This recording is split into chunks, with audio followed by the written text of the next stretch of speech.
안녕하세요. 고승은입니다. 유아영 전 경기도 평화부지사에게 중형을 선고하고 이재명 전 더불어민주당 대표까지 재판에 넘긴 이른바 쌍방울 대북송금 사건에 있어 검찰 입장을 정확히 반박하는 통일부의 문건이 공개됐습니다. 대북송금 사건의 핵심이라 할 수 있는 리오남이 지난 2019년 아시아 태평양 평화국제대회에 참석하지 않았다는 사실이 통일부 공식 문서를 통해 확인돼서입니다. 해당 문서는 당시 아태평화국제대회에 참석한 통일부 직원이 작성한 것으로 더불어민주당 정치검찰 사건조작특별대책단 소속 이재강 의원이 통일부에 공식 요청하며 공개됐습니다.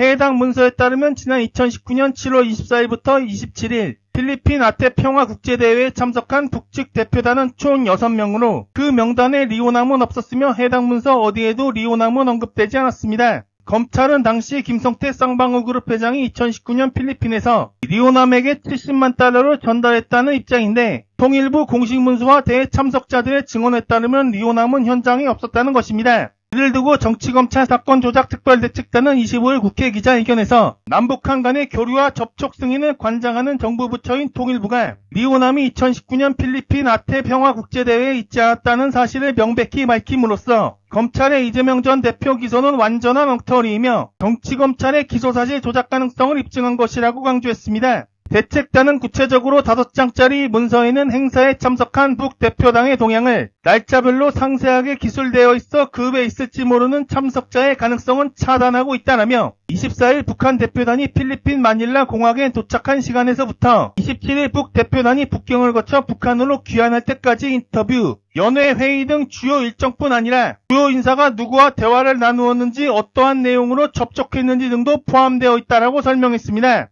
실제 북한과 필리핀은 수교국도 아니라 대사관이 존재하지 않습니다. 그래서 아태평화국제대회 당시 북측은 중국에 있는 필리핀 대사관에서 비자를 발급받았다는 겁니다. 그럼에도 수원지검은 리오남이 위장신분을 사용해 필리핀을 입주국했다는 황당한 주장을 하고 있습니다. 필리핀은 나라 전체가 섬으로 돼 있는데 북한에서 마닐라까지 배 타고 미립국을 했나 보죠? 그러면 수원지검이 이런 위장신분 입국서를 입증해야 할 의무가 있음에도 리오남이 직접 참석했다는 증거를 밝힌 적은 없습니다. 책단은 100번 양보해서 수원지검의 주장이 맞다면 리오남은 간첩이라며 그런 리오남을 김성태와 안보수가 만나 술 먹고 돈까지 줬다면 이는 명백한 국가보안법 위반이며 검찰은 불고지죄 책임을 면치 못할 것이라고 일갈했습니다. 대책단은 애초에 검찰이 필리핀 출입국 기록만 확인했어도 쉽게 밝혀질 사실이었다라며 그럼에도 김성태의 허위 진술만을 근거 삼아 없는 사실로 범죄 혐의를 만들었다. 검찰의 직무유기이자 명백한 정치공작이라고 강조했습니다. 그러면서 사건의 주인 검사인 박상용에 대한 탄핵조사 과정에서 진실은 드러날 것이라고 목소리를 높였습니다. 유아영 전 부지사 역시 페이스북에 공개한 옥중 입장문에서 처음부터 조작과 거짓으로 얼룩진 수사의 허술함이 점점 실체가 드러나고 있다. 모든 공식 문서에 리오남은 없다라며 검찰공화국이 되면서 국가정보원과 통일부, 경기도회기로 국정원 관계자의 증언이 모두 묵살되고 있다. 이는 엄연한 수사부실이고 사건 조작의 증거라고 볼 수 있다. 하나하나 미립국까지 주장하는 상황에 봉착하였으니 그들의 최후 발악은 끝이 보이기 시작한다라고 일갈했습니다. 앞서 수원지검의 입장문 발표에 대해 이화영 변호인인 김광민 변호사는 페이스북에 100번 양보해서 정말 007 첩보작전 수준으로 리오남이 필리핀에 입국했다고 하자라며 김성태는 필리핀에서 리오남 이화영과 술을 마시면서 이재명 방북을 논의했다고 진술했는데 첩보원이 필리핀에 미입국해서 김성태와 술을 마시나? 또 술을 마시기 위해 필리핀에 미입국하나라고 따진 바 있습니다. 김광민 변호사는 특히 리오남이 UN, 미국, 한국 국정원의 1급 관리 대상인 인물이며 아태평화국제대회의 국정원 직원 역시 참석했다고 짚었습니다. 그러면서 리오남이 필리핀에 미입국해 김성태와 술까지 마셨는데 국정원이 모르나 국정원도 모르는 걸 수원지검이 알고 있냐라고 따져 묻기도 했습니다. 편 이달 초 민주당 주도로 문재일 검사, 강백신, 김영철, 박상용, 어미준 4명에 대한 탄핵안을 법사위로 회부한 바 있습니다. 그중 여기서 지목된 박상용 검사의 경우 지난 2019년 1월 울산지검 간부식당에서의 음주 후 엽기적인 똥사건의 당사자로 지목된 바 있으며 수원지검에서 이화영 전 부지사 수사를 담당하면서 이화영을 향해 이재명 전 대표에 대한 허위 진술을 요구한 것으로 지목된 바 있습니다. 이재명 전 대표의 배우자 김혜경 씨에게 검찰이 벌금 300만 원을 구형했습니다. 민주당 전현직 의원 배우자 3명 및 자신의 운전기사와 수행원 그리고 제보자 등 3명에게 10만 4천원 식사비를 법인카드로 결제했다고 수백 번을 압수수색해 결국 공직선거법 위반 혐의로 기소해 이 같은 벌금형을 구형한 것입니다. 언론 보도에 따르면 검찰은 무려 1시간 25분에 걸쳐 구형을 위한 최종 의견을 밝혔다고 하는데요. 검찰은 이 사건은 김혜경 씨가 이재명 전 대표를 민주당 대선 후보로 당선시키기 위해 당시 사선 의원과 전직 국회의장 등 민주당에 상당한 영향력을 미치는 중진 원로 정치인 배우자들을 매수하려 한 범행이라며 배우자에 대한 기부 행위 역시 선거에 미치는 영향이 큰 만큼 금액과 관계없이 죄질이 중하다라고 우겼습니다. 그러면서 피고인이 시종일관 혐의를 부인하고 있고 측근에게 책임을 전가하며 반성의 기미를 전혀 보이지 않는 점도 양형 요소에 반영되어야 한다라고 했습니다. 검찰은 이재명이 엄중히 이낙연을 경선에서 이길 수 있도록 김혜경 씨가 한 명당 채 2만 원도 안 되는 식사를 제공했다고 우기는 꼴입니다. 그거 잡겠다고 대체 압수수색한 곳이 몇 곳이며 소환 조사한 사람은 대체 몇 명입니까? 여기에 검사들이 접대받을 때는 99만 9천 원 불기소 세트까지 제작해주지 않았습니까?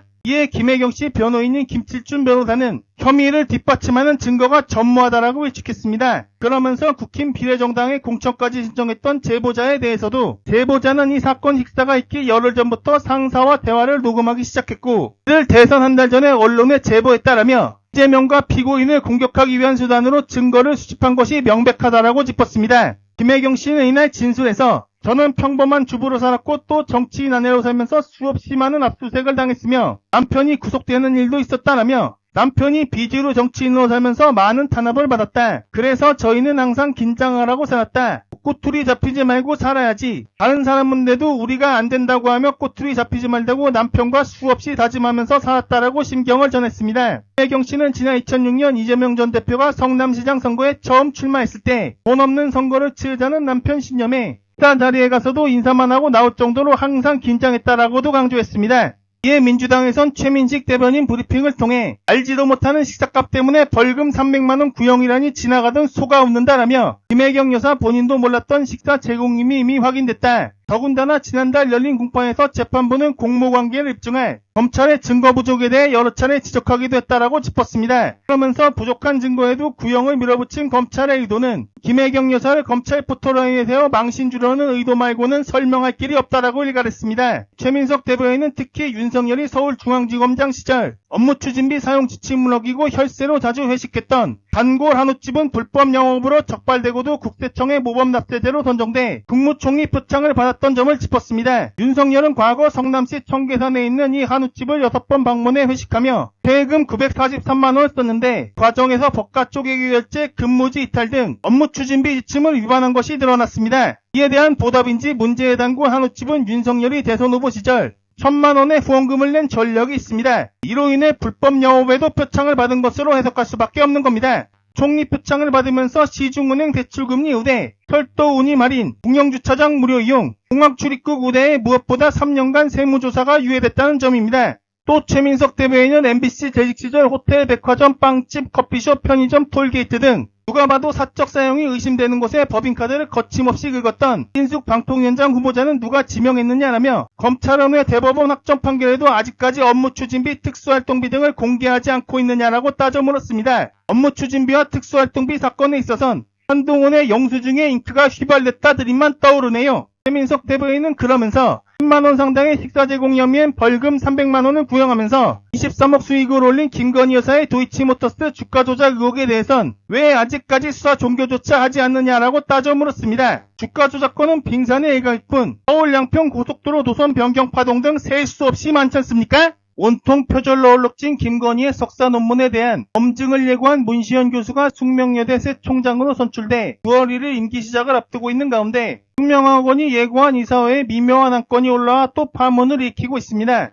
숙명학원은 오늘 30일 오후 필요시 신임 총장 선출 제표결 및 이에 따른 이사 선임이라는 제목의 안건 등을 심의하겠다며 이사회를 소집했습니다. 문시현 교수는 앞서 교직원 학생 동문투표에서 득표율 47.6%를 기록해 청와대의 눈치를 보면서 검증 결과를 내놓지 않고 있다는 비판을 듣고 있는 장윤금 현 총장의 득표율 36.97%에 10%포인트 이상 앞섰습니다. 당시 주목해야 할 건 학생으로부터 받은 득표율이었습니다. 전체 득표율은 7.5% 반영에 불과하지만 여기서 엄청난 차이가 났습니다. 문시현 교수는 95.65%를 득표한 반면 장윤금 총장은 불과 4.45%에 그쳤습니다. 이는 김건희 논문 검증 결과를 발표하자나 숙대의 위신이 떨어지면서 나온 당연한 결과로도 해석됩니다. 숙명하고는 지난달 문시현 교수를 새 총장으로 선임했습니다. 회의록에선 2위 득표자인 장윤금 후보의 사퇴로 문시현 후보에 대한 총장 선임 찬반 투표를 진행했다라며 비밀 무기명 투표 결과 찬성 4표, 기권 1표, 반대 1표를 얻은 문시현 후보가 총장으로 선임됐음을 선언한다라고 했습니다. 그러나 숙명학원 대지기사 8명 중 2명이 투표에 참여하지 않았고 그중 1명은 장윤금 총장이었습니다. 그런데 이렇게 2명이 부참한 것을 두고 뒤늦게 문제가 됐다는 것입니다. 이사회에서 문제가 됐는지 아니면 교육부가 문제 삼은 것인지는 알 수 없으나 총장 선임 절차 관련 교육부 유권 해석을 받은 뒤에 재표결 여부를 결정하겠다는 것입니다. 교육부로부터 절차가 문제했다는 통보를 받으면 이사회는 30일 재표결을 하겠다는 겁니다. 재표결 진행 시 기존 총장 선임 자체가 바뀔 가능성도 있다는 겁니다. 이 같은 움직임에 대해 숙대 총학생회 비상대책위는 숙대 한 5개 장소에 묻힌 대자보를 통해 2차 투표 이후 사퇴를 표명한 장윤금 후보자를 제외하면 사실상 이번 재표결은 문시현 후보자에 대한 찬반 투표를 의미한다라며 그렇다면 숙명학원 이사회는 재표결을 통해 제21대 총장 선출 결과를 무효화하여 총장 후보 선거를 재진행하고자 하는 것이냐라고 따져 물었습니다. 이 대회는 신임 총장 선출 결과에 대한 재표결은 총장 후보 선출 과정, 선관위 그리고 투표권자에 대한 기만이라고 볼 수밖에 없다라며 독단적이고 비민주적인 숙명학원 이사회를 강력히 규탄한다라고 반발했습니다. 이 같은 숙대 측의 움직임엔 용화대 차원에서 교육부에 오더를 내린 것이 아닌지 의심하는 목소리가 나올 게 분명합니다. 이를 두고 성기선 가톨릭대 교수는 25일 김어준의 겸손은 힘들다 뉴스공장에서 그거 보고서 참 이해가 안 되는 게 사립대학의 이사는 사회에 정관이 있고 규정에 따라서 비율에 의거해서 지난번에 총장을 최종 선출했다. 그러면 그걸 교육부에다가 승인 요청하면 교육부에서는 사립대학에서 요청하는 것에 대해서 웬만하면 인정한다라고 말문을 열었습니다. 성기선 교수는 몇 가지 추정할 수 있다. 예를 들어 교육부나 아니면 제3의 다른 외부 권력기관에서 그거 문제 있다라고 행정적인 절차가 문제 있으니까 받거나 이사 선임을 보면 이사의 자격 요건이 안 되는데 그 사람이 참여했다든지 뭔가가 조그마한 꼬투리 잡을 수 있는 게 있어서 내부든 외부든 그런 압력이 들어갔을 수도 있다라고 분석했습니다. 성기선 교수는 사립대학의 경우에는 등록금도 규제가 돼 있고 국고지원금을 많이 받는다. 지원금이 없는 경우엔 사립대학의 경우 운영에 굉장히 어려움을 겪는다라며 교육부나 이런 기관에서 말 안 들으면 한 200억 안 줄게. 그냥 알아서 해. 이렇게 되면 학교가 사실은 굉장히 어렵게 된다라고 짚었습니다. 이렇게 돈줄로 압박을 할 가능성 역시 높다는 겁니다. 그러면서 우리가 지금까지 진짜 각 영역에서 경험하지 못한 일들을 많이 경험하고 있다. 그거 역시 그렇다라고 강조했습니다. 안진걸 민생경제연구소장도 반값 등록금 투자하고 사학비 척결하면서 수도 없이 많은 대학 내부에 감시 견제했는데 이런 시도는 처음 있는 것 같다라며 윤석열 김건희 정권이기 때문에 안 되겠다 해서 우리가 알아서 기거나 아니면 압력받았거나 둘 중에 하나라고 짚었습니다. 숙명여대는 김건희의 석사 논문 검증 결과를 2년 5개월째 내놓지 않으며 국민대에 이어 또 하나의 유지버시티라는 비아냥을 들어왔습니다. 이로 인해 지연된 정의는 정의가 아니다라며 논문 진상 파악을 공약한 문시현 교수가 학생들로부터 95%의 몰표를 얻은 거라고 해석할 수밖에 없는 겁니다. 저런 복분 논문이 아무 문제 없이 넘어간다면 숙대에서 나온 학사, 석사, 박사 논문들과 학위들이 쓰레기통에 처박히는 것과 다름없기 때문입니다. 이미 지난 2022년 8월 숙명여대 교수들과 민주동문회가 김건희의 석사 논문을 분석한 결과 표절률이 최소 48.1%에서 최대 54.9%인 것으로 드러나며 남이 쓴 것을 대놓고 복붙했음이 확인된 바 있습니다. 그것도 아주 최대한 보수적으로 잡아서 낸 결과라고 하니 실제로는 거의 모든 내용이 표절이라고 확신할 정도입니다. 실제 김건희가 최재형 목사와 주고받은 카톡 내용에서 쓴 언어 구사력을 보면 논문을 과연 쓸 수나 있을지 너무나 의심스럽지 않습니까? 교수들과 민주동문회가 김건희의 58쪽 논문을 검증하는 데 걸린 시간은 불과 나흘이라고 합니다. 이렇게 숙대에서 할 일을 하지 않으면서 인터넷 글을 복붙한 것으로 확인된 박사 논문과 멤버 유지 논문 등을 문제없다고 발표한 국민대와 함께 조롱의 대상이 됐던 겁니다. 실제 김건희의 숙대 논문이 표절 판정을 받아 석사학위가 취소될 경우 국민대 박사 논문 역시 자동으로 취소 절차를 밟게 됩니다. 물론 이런 가짜 학력을 통해 대학에서 학생들에게 강연을 했던 기록 역시 가짜 허위 이력으로 규정될 수밖에 없습니다. 그러면 완벽한 범죄 혐의가 추가되는 것이죠. 이는 국민대 유지 논문보다도 파장이 클 수밖에 없기에 문시현 총장 저지 시도는 물론 문시현 교수의 총장 임기가 시작되더라도 사돈의 8촌까지 다 털어내 어떻게든 낙마 시도까지 할 거라 보는 이유입니다. 오늘도 감사합니다. 늘 건강하십시오.